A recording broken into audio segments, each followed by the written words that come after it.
दोस्तों, यूक्रेन युद्ध की आग में जलते हुए एक ऐसा राज सामने आया है जिसने पूरी दुनिया को हिलाकर रख दिया है। न्यूयॉर्क से लेकर कीव तक हर न्यूज चैनल, हर टॉक शो, हर डिफेंस फोरम पर बस एक ही सवाल गूंज रहा है। क्या रूस की विनाशकारी ताकत के पीछे भारत की तकनीक भी शामिल है? क्या वो मिसाइलें जो यूक्रेन की धरती को कंपा रही थी, जिनकी गूंज सीमाओं के पार तक सुनाई दे रही थी, उनमें भारत के बनाए हुए पुर्जे लगे थे? 7 अप्रैल 2025 को यूक्रेन की मिलिट्री इंटेलिजेंस ने एक रिपोर्ट जारी की, जिसमें यह सनसनीखेज दावा किया गया कि रूस के एक अत्याधुनिक हथियार में भारतीय मूल का कंपोनेंट मौजूद था। यह खबर किसी आम रिपोर्ट की तरह नहीं आई। यह भारत के डिफेंस सेक्टर की गूंज बनकर पूरी दुनिया में फैल गई। और सबसे चौंकाने वाली बात यह है कि यह पहली बार था जब रूस की ओर से इस्तेमाल हो रहे किसी हथियार में भारत का नाम इस तरह सामने आया, खुलकर प्रमाण के साथ। यह सिर्फ एक रिपोर्ट नहीं थी, यह उस दोस्ती की परछाई थी जो दशकों से भारत और रूस के बीच गहराई में बसी है। लेकिन इस खुलासे ने सिर्फ सवाल नहीं खड़े किए, बल्कि यह संकेत भी दिया कि भारत की टेक्नोलॉजी अब सिर्फ सीमाओं तक सीमित नहीं, बल्कि वह जंग के मैदानों की दिशा तक तय कर रही है। तो आखिर क्या था वह कंपोनेंट, कैसे पहुंचा वह रूस तक, और क्यों मच गया इस खबर के बाद वैश्विक मंच पर टहलका? यह जानना इसलिए भी जरूरी हो जाता है क्योंकि यह सिर्फ एक टेक्नोलॉजिकल खबर नहीं, यह भारत की उस ताकत की कहानी है जो शांति का संदेश भी देती है और जरूरत पड़ने पर दुश्मन के भी छुड़ा सकती है। लेकिन वीडियो में आगे जाने से पहले, अगर आपको भारत और रूस की यह ऐतिहासिक दोस्ती जानकर गर्व होता है तो इस वीडियो को एक लाइक जरूर दें और कमेंट बॉक्स में जय हिंद लिखना ना भूलें। याद रखिए, जय हिंद कहना हम सभी के लिए गर्व की बात है। दोस्तों, सूत्रों की माने तो यह एक मिसाइल कंट्रोल सिस्टम या ड्रोन नेविगेशन यूनिट का हिस्सा हो सकता है। ऐसा कंपोनेंट जो किसी भी हथियार को दुश्मन पर सटीक वॉर करने में सक्षम बनाता है। यह टेक्नोलॉजी भारत की किसी निजी डिफेंस कंपनी ने तैयार की थी और अनुमान लगाया जा रहा है कि यह पुर्जा सीधे रूस को नहीं, बल्कि किसी थर्ड पार्टी के जरिए वहां पहुंचा। फिर भी इसकी मौजूदगी यह साबित करती है कि भारत की डिफेंस इंडस्ट्री अब वैश्विक युद्धों की दिशा तय करने की क्षमता रखती है। यूक्रेन की मिलिट्री इंटेलिजेंस की रिपोर्ट में दावा किया गया कि यह कंपोनेंट एक ऐसे रूसी हथियार में लगा था जिसने 7 अप्रैल को क्रवी रीह पर हुए एक हमले में 20 लोगों की जान ली थी। इस हमले में जिस मिसाइल का इस्तेमाल हुआ, उसकी बनावट और मारक क्षमता इतनी उच्च स्तरीय थी कि यूक्रेन की वायु रक्षा प्रणाली उसे ट्रैक तक नहीं कर सकी। जब घटनास्थल से मलबा इकट्ठा किया गया और उसकी जांच की गई, तब एक खास माइक्रोचिप या इलेक्ट्रॉनिक सेंसर मिला जिस पर भारत की एक निजी कंपनी का कोड दर्ज था। यहीं से पूरे विवाद की शुरुआत हुई। यह पहली बार नहीं था जब भारत की तकनीक ने वैश्विक मंच पर अपनी उपस्थिति दर्ज कराई हो, लेकिन इस बार वह एक युद्धग्रस्त देश की त्रासदी से जुड़ी थी। यूक्रेन ने इसे बड़ा मुद्दा बना दिया और वैश्विक मीडिया में भारत की भूमिका को लेकर सवाल उठने लगे। हालांकि भारत सरकार ने स्पष्ट रूप से कहा कि भारत कभी भी युद्ध का समर्थक नहीं रहा और ना ही उसने रूस को किसी भी प्रकार की प्रत्यक्ष सैन्य सहायता दी है। लेकिन यह भी सच है कि भारत और रूस के बीच वर्षों पुरानी रक्षा साझेदारी रही है। भारत और रूस के बीच साल 2021 में हुई एस-400 मिसाइल डिफेंस सिस्टम की डील तो सभी को याद होगी। यह सौदा करीब $5.43 बिलियन का था और इसके तहत रूस ने भारत को अत्याधुनिक मिसाइल प्रणाली दी थी। लेकिन उससे पहले और उसके बाद भी भारत ने रूस को कई टेक्नोलॉजी और पार्ट्स एक्सपोर्ट किए हैं। भारत की 200 से ज्यादा निजी कंपनियां जैसे Tata advanced systems, Bharat electronics limited, Bharat dynamics limited और लार्सन एंड टुब्रो अब रूस को सीधे या परोक्ष रूप से तकनीकी उपकरण भेजती रही हैं।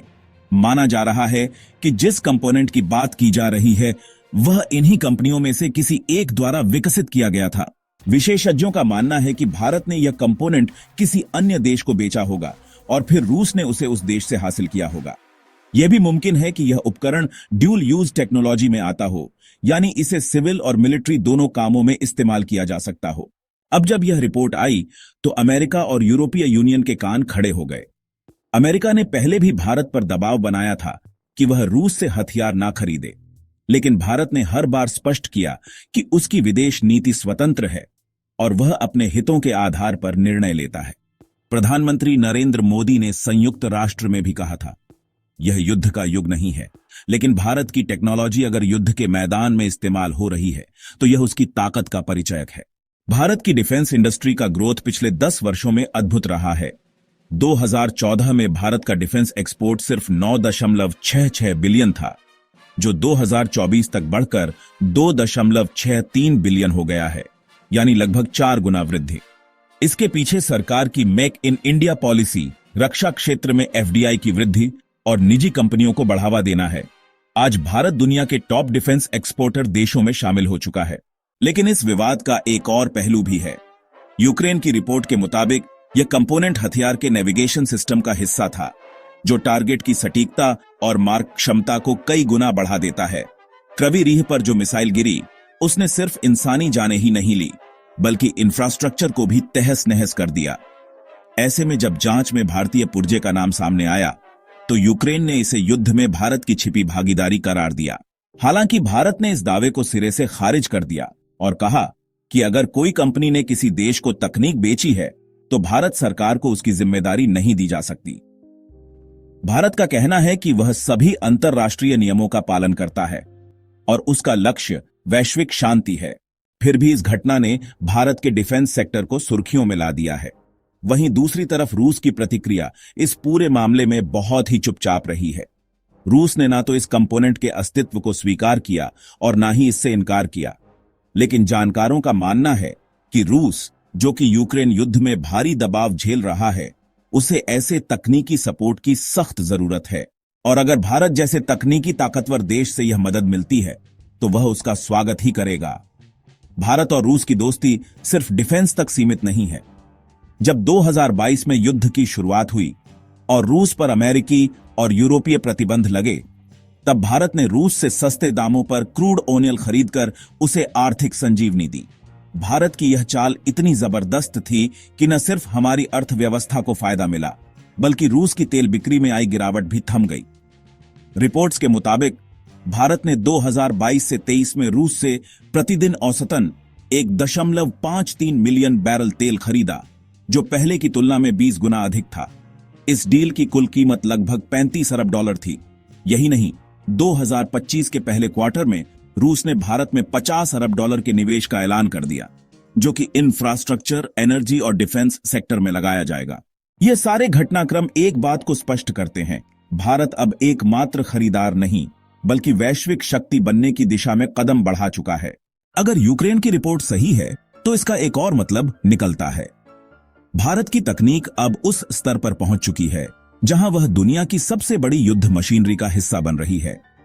चाहे वह मिसाइल हो, ड्रोन हो या इंटेलिजेंस सिस्टम, भारत की कंपनियां अब ऐसी तकनीक बना रही हैं जो आधुनिक युद्धों का चेहरा बदल सकती हैं। दुनिया भर में अब भारत को सिर्फ एक विकासशील देश नहीं, बल्कि एक डिफेंस टेक्नोलॉजी सुपर पावर की तरह देखा जा रहा है। और अगर रूस जैसे देश भारत की तकनीक पर भरोसा कर रहे हैं, तो इसका मतलब है कि भारत की शक्ति को अब नकारना किसी के लिए भी संभव नहीं है। तो दोस्तों, यह था वह बड़ा खुलासा जो यूक्रेन की रिपोर्ट से दुनिया के सामने आया है।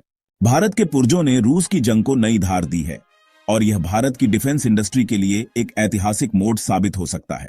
तो दोस्तों, अगर आप भी भारत की इस उपलब्धि पर गर्व महसूस करते हैं, तो इस वीडियो को लाइक करें, शेयर करें और चैनल को सब्सक्राइब नहीं किया है तो सब्सक्राइब कर लें। मिलते हैं अगले वीडियो में। जय हिंद।